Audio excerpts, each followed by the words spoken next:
ചാരമാണെന്ന് കരുതി ചെയ്യാൻ നിൽക്കണ്ട. കനല് കെട്ടിട്ടില്ലെങ്കിൽ പൊള്ളും. പൊള്ളിയത് LSGക്കാണ്.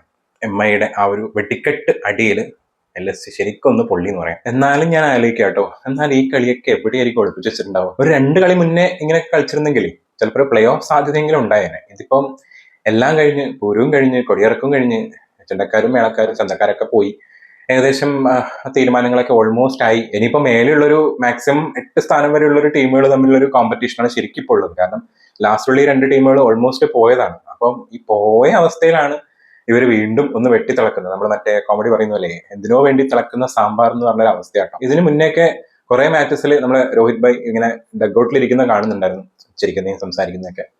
ആളെ ശരിക്കും ഒന്ന് ഇറക്കി വിടായിരുന്നു. ആൾക്ക് ഓക്കെ പരിക്കായിരിക്കാം, പക്ഷെ ഇന്നലെ കളിച്ച കളിയിലെ ഒരു ന്യൂജൻ പിള്ളേർ കളിക്കുന്നതിനേക്കാളും എനർജറ്റിക് ആയിട്ട് അടിക്കുന്ന അടിക്കൊക്കെ എന്താ പവർ, എവിടെയാ പോണ 6 4 ഭയങ്കര രസമായിരുന്നു. അതായത് നിന്നെടുക്കുന്ന സ്റ്റാൻഡിങ് ഡെലിവറിയാണ് സാധനം പോയിക്കൊണ്ടിരിക്കുന്നത്. ആ ഒരു ഓഫ് സൈഡിലൊക്കെ ലോങ് ഓഫിലേക്ക് അടിച്ച ഷോട്ടൊക്കെ ഭയങ്കര ഭംഗി. അവർ ഡ്രൈവിലുള്ള ഒരു 6 ഭയങ്കര രസം. ഒരു 4 അടിക്കുന്ന ലാഘവത്തോടെയാണ് 6 അടിക്കുന്നത്. ജീനിയസ്, ലെജൻഡ് എന്നൊക്കെ വിളിക്കാൻ പറ്റുന്ന പ്ലെയർ തന്നെയാണ് ശരിക്കും രോഹിത് ശർമ്മ. ആൻഡ് രോഹിത് ശർമ്മയുടെ കൂടെ തന്നെ റിയാൻ റിക്കിൾട്ടൺ കിഡിലും പാർട്ട്ണർഷിപ്പ് ആയിരുന്നു. ഏകദേശം ഈ 141 ഏകദേശം 11 ഓവർ ആവാനാകുമ്പോഴേ അപ്പോഴാണ് ഫസ്റ്റ് വിക്കറ്റ് പോകുന്നത്. അത്ര വരെ ആ ഒരു ഓപ്പണിംഗ് വിക്കറ്റിനെ ബ്രേക്ക് ചെയ്യാനേ പറ്റിയില്ല എന്നുള്ളതാണ് ഇന്നലെ LSG ശരിക്കും തോക്കാനുള്ള മെയിൻ കാരണം ആ ഒരു ഓപ്പണിംഗ് ഇതിനെ ബ്രേക്ക് ചെയ്തിരുന്നെങ്കിൽ ചിലപ്പം കളി ഒന്ന് മാറിയേനെ. പക്ഷെ അത് ബ്രേക്ക് ചെയ്യാൻ പറ്റിയില്ല. ഒരു ചാൻസ് കിട്ടിയായിരുന്നു, ഒരു ക്യാച്ച്, അത് പ്രോപ്പറായിട്ട് എടുക്കാനും പറ്റിയില്ല. ഇന്നലത്തെ ഗ്രൗണ്ട് ചെയ്തിട്ടുണ്ട്. ശരിക്കും ടേബിളിൻ്റെ അകത്ത് ഏറ്റവും താഴെ കിടക്കുന്ന 2 ടീമുകൾ തമ്മിൽ മത്സരിച്ചിട്ടും ഇന്നത്തെ മാച്ചിന് കാണാൻ നല്ല ഭംഗിയുണ്ടായിരുന്നു. 2 ടീമും വെടിക്കെട്ട് തന്നെയാണ് അടിച്ചുകൊണ്ടിരുന്നത്. ശരിക്കും എനിക്ക് തോന്നുന്നു ഇതൊക്കെ കാണുമ്പോൾ ദൈവത്തിന്റെ പോരാളികൾ ഫസ്റ്റ് തോറ്റു തുടങ്ങിയാൽ മതിയായിരുന്നു എന്ന് തോന്നുന്നു. ആൻഡ് ഇന്നത്തെ വേറൊരു ചേഞ്ച് എന്ന് പറഞ്ഞാൽ നമ്മുടെ സ്കൈ ആയിരുന്നു ക്യാപ്റ്റൻ, ഹാർദിക് പാണ്ഡ്യ ആയിരുന്നില്ല. കുറെ മാറ്റങ്ങളായിട്ടാണ് ശരിക്കും മുംബൈ ഇന്ത്യൻസ് ഇന്നലെ വന്നത്. അപ്പുറത്താണെങ്കിൽ LSGയിൽ നമ്മൾ ഇത്രയും കാലം ഫോം ആവണമെന്ന് ആഗ്രഹിച്ച നിക്കോളാസ് പൂരൻ ഇന്നലെ ഫോം ആവും ചെയ്തു. നിക്കോളാസ് പൂരന്റെ വകയും ഉണ്ടായിരുന്ന ഒരു വെടിക്കെട്ട്. അപ്പൊ നമുക്ക് മാച്ചിലോട്ട് വരാം. ശരിക്കും ഇന്നലെ ഫസ്റ്റ് ബാറ്റ് ചെയ്ത LSG 228 റൺസാണ് എടുത്തത് 5 വിക്കറ്റ് നഷ്ടത്തിൽ. ശരിക്കും എനിക്കൊന്ന് 228 അല്ല, അതിന്റെ മേലെ പോകുന്നൊരു കളിയായിരുന്നു ശരിക്കും ഇന്നലെ ഉണ്ടായിരുന്നത്. കാരണം ആ ഒരു 29 റൺസിന് ഫസ്റ്റ് വിക്കറ്റ് പോയതിനു ശേഷം പിന്നീട് വന്ന നിക്കോളാസ് പൂരനും മിച്ചൽ മാർഷും കൂടി ആ ഒരു പാർട്ട്ണർഷിപ്പ് ഏകദേശം 123 റൺസ് വരെ അവർ ഉണ്ടായിരുന്നു രണ്ടുപേരും ക്രീസിൽ. അതും നിക്കോളാസ് പൂരൻ കംപ്ലീറ്റ്ലി 6s മാത്രമായിരുന്നു അടിച്ചോണ്ടിരുന്നത്. 6 ആ ഒരു രീതിയിൽ അടിച്ചിട്ട് ശരിക്കും കളി അത്രയും അടിപൊളിയായിട്ട് പോകേണ്ടതാണ്. അപ്പൊ ആൾ ഔട്ടായതിനു ശേഷമാണ് പിന്നീട് അങ്ങോട്ട് അടുപ്പിച്ചടുപ്പിച്ച് വിക്കറ്റുകൾ പോകുന്നതും പിന്നീടൊന്ന് ഡൗൺ ആവുകയും ചെയ്തു റൺസ്. കാരണം 8 ഓവർ ആകുമ്പോഴേക്കും 123 റൺസ് ഒക്കെ ആയിട്ടുണ്ടെങ്കിൽ ശരിക്കും എനിക്കൊന്ന് ഇന്നലത്തെ മാച്ചിൽ 250 260 മേലെ പോയേനെ. ആ ഒരു രീതിയിൽ അത് വിക്കറ്റ്, ആ ഒറ്റ വിക്കറ്റ് ആ സമയത്ത് പോയിട്ടുണ്ടായിരുന്നുള്ളൂ. അപ്പൊ അങ്ങനെയുള്ള ഒരു സ്റ്റേജിൽ നിന്ന് ശരിക്കും മുംബൈയുടെ ഒരു കംബാക്ക് ആണ് ബൗളിംഗിൽ ഇന്നലെ ഉണ്ടായിരുന്നത്. അത് കഴിഞ്ഞ് പിന്നീട് അങ്ങോട്ട് വിക്കറ്റുകൾ പോയിക്കൊണ്ടിരിക്കുകയാണ്. ശരിക്കും നിക്കോളാസ് പൂരന്റെ ബാറ്റിൽ നിന്ന് ഈ സീസണിൽ നമുക്കൊരു വെടിക്കെട്ട് സാധനം അധികം കിട്ടിയിട്ടുണ്ടായിരുന്നില്ല. ഈവൻ അന്നത് സൂപ്പർ ഓവർ മാച്ചിലടക്കം പെട്ടെന്ന് ഔട്ടായി ശരിക്കും ആളേക്ക് ഇറക്കുന്ന സമയം നമുക്കറിയാം 6s മാത്രമേ പോകുന്നുള്ളത്. ഇന്നലെ ആ സാധനം കാണാൻ വേണ്ടി പറ്റി. 8 6ഉം ഒരു 4 അടിച്ചിട്ടുള്ളൂ. 8 6 300 strike rate, 21 ball 63 runs. Of, ആളായിട്ട് ഒരു സെഞ്ചുറി വരെ നിന്നിരുന്നെങ്കിൽ എന്തായിരിക്കും അവസ്ഥ അല്ലേ? അങ്ങനെയായിരുന്നു കേട്ടോ. അതിന്റെ കൂടെ തന്നെ കട്ട സപ്പോർട്ട് ചെയ്ത നമ്മളെ മിച്ചൽ മാർഷ് 25 ബോളിൽ 44 റൺസ്, 4 4ഉം 3 6. പിന്നീട് വന്നവരൊക്കെ ഒരു 10 12 15 റണ്ണൊക്കെ എടുത്തിട്ടുണ്ടെങ്കിലും ലാസ്റ്റിലോട്ട് നമ്മുടെ എയ്ഡൻ മാർക്കറും അതുപോലെ തന്നെ ഹിമ്മത് സിംഗുമാണ് കുറച്ചു നേരം പിടിച്ചെന്നത് ആ ഒരു വിക്കറ്റ് കളയാണ്ട്. മാർക്കറും 25 ബോളിൽ 31 റൺസ് എടുത്ത സമയത്ത് നമ്മൾ ഹിമ്മത് സിംഗ് 31 ബോളിൽ 40 റൺസ് എടുത്തു. അതിൽ ഹിമ്മത് സിംഗ് 2 6ഉം 2 4 അടിച്ചു. മാർക്കറും ഒരു 4ഉം ഒരു 6 അടിച്ചിട്ടുണ്ടായിരുന്നുള്ളൂ. ബോളിംഗിൽ ഇന്നലെ ഏകദേശം മുംബൈ ഇന്ത്യൻസിന്റെ എല്ലാ ബോളേഴ്സിനും കണക്ഷൻ കിട്ടിയിട്ട് 10ന് മേലായിരുന്നു എല്ലാവരുടെ എക്കണോമി റേറ്റ്. അതിൽ നമ്മളെ ജസ്പ്രീത് ബുംറയ്ക്ക് വിക്കറ്റ് ഒന്നും കിട്ടിയിട്ടുണ്ടായിരുന്നില്ല. സെൽഫർ ആണെങ്കിൽ എന്നത്തെയും പോലെ 50 റൺസ് കൊടുത്ത് ഒരു വിക്കറ്റ് എടുത്തിട്ടുണ്ടായിരുന്നു. വിൽ ജാക്സ് ആണെങ്കിൽ നല്ല റൺ കൊടുത്തിട്ടാണ് ഒരു വിക്കറ്റ് എടുത്തത്. ഉള്ളതിൽ കുഴപ്പമില്ലാണ്ട് ബോൾ ചെയ്ത് നമ്മൾ രഘു ശർമ്മയായിരുന്നു. ഇന്നലെ ഡെബ്യൂട്ട് ആണെന്നൊന്നും ഇറങ്ങിയിട്ടുണ്ടായിരുന്നു. 4 ഓവറിൽ 36 റൺസ് കൊടുത്തിട്ട് ഒരു വിക്കറ്റ് എടുത്തിട്ടുണ്ടായിരുന്നു. ആൻഡ് ബോഷിന്റെ ഓവർ ആയിരുന്നു ഭയങ്കര ഇമ്പോർട്ടന്റ് ഓവർ. കാരണം അത്രയും ഇമ്പാക്ട് വന്ന ഓവർ എന്ന് പറയുന്ന ആ ഒരു ഓവറായിരുന്നു. 8 ഓവർ കഴിഞ്ഞിട്ട് 9ാമത്തെ ഓവർ എറിയാൻ വന്ന ബോഷ് ആ ഒരു ഓവറിൽ 2 വിക്കറ്റ്, അതും അത്രയും ഇമ്പോർട്ടന്റ് ആയിട്ടുള്ള 2 വിക്കറ്റ്. അതായത് LSGയുടെ ഡൗൺഫോൾ തുടങ്ങിയ 2 വിക്കറ്റ് നിക്കോളാസ് പൂരന്റെയും മിച്ചൽ മാർഷിന്റെയും വിക്കറ്റ് എടുത്തത്. ഈ സീസണിലെ മുന്നത്തെ മുംബൈ ഇന്ത്യൻസിന്റെ മാച്ചൊക്കെ നമ്മൾ കണ്ടത് വെച്ച് നോക്കുമ്പോൾ 228 റണ്ണ് ചേസ് ചെയ്യുക, അതായത് 229 എടുക്കുക എന്ന് പറയുന്നത് കുറച്ച് ടഫ് ആണെന്നാണ് നമ്മൾ കാണുമ്പോൾ മുംബൈ ഇന്ത്യൻസിന്റെ ആ ഒരു ഫീലിംഗ് തോന്നുന്നത്. കാരണം CSKയുടെ കൂടെ ആണെങ്കിൽ 100 റൺസിനാണ് തോറ്റത്, അല്ലെങ്കിൽ അടുത്ത് തോറ്റ മാച്ചുകളൊക്കെ ചേസിംഗിൽ ഭയങ്കര ബുദ്ധിമുട്ടുന്നുണ്ടായിരുന്നു.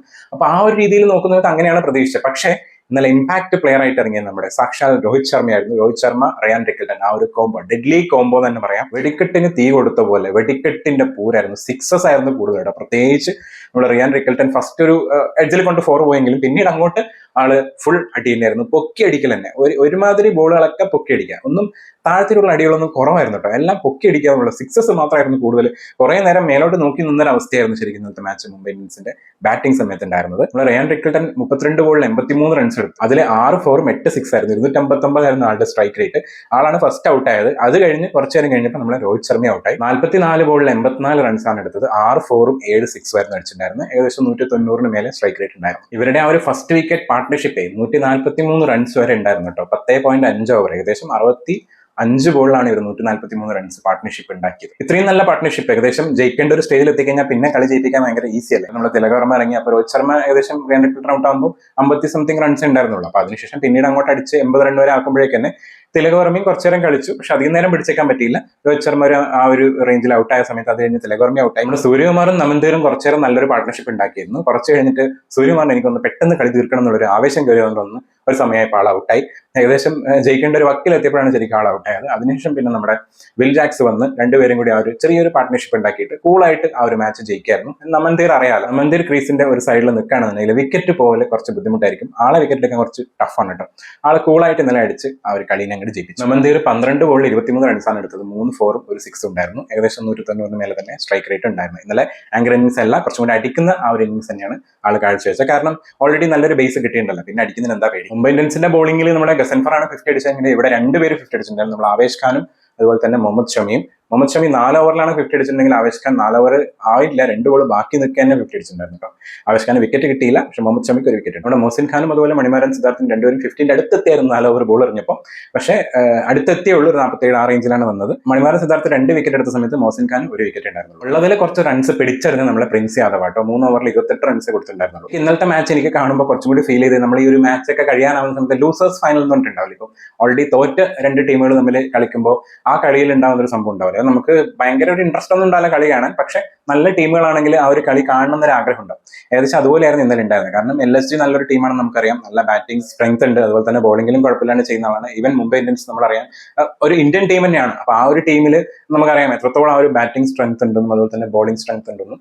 അപ്പൊ ആ ഒരു ഹോപ്പിലാണ് ശരിക്കും ഇന്നത്തെ മാച്ച് കണ്ടത്. ആ ഒരു ഹോപ്പിനെ സാറ്റിസ്ഫൈ ചെയ്യുന്ന രീതിയിൽ തന്നെയായിരുന്നു ഇന്നത്തെ പെർഫോമൻസ് ഉണ്ടായിരുന്നത്. 2 ടീമും കിഡിലായിട്ട് കളിച്ചു. അവിടെ ഇവിടെ വന്ന മിസ്റ്റേക്കുകൾ കാരണം മുംബൈ ഇന്ത്യൻസ് ആ മിസ്റ്റേക്ക് ചെയ്യാത്തത് കൊണ്ട് ശരിക്കും നല്ല മുംബൈ ഇന്ത്യൻസ് ജയിച്ചു എന്ന് വേണം പറയാൻ.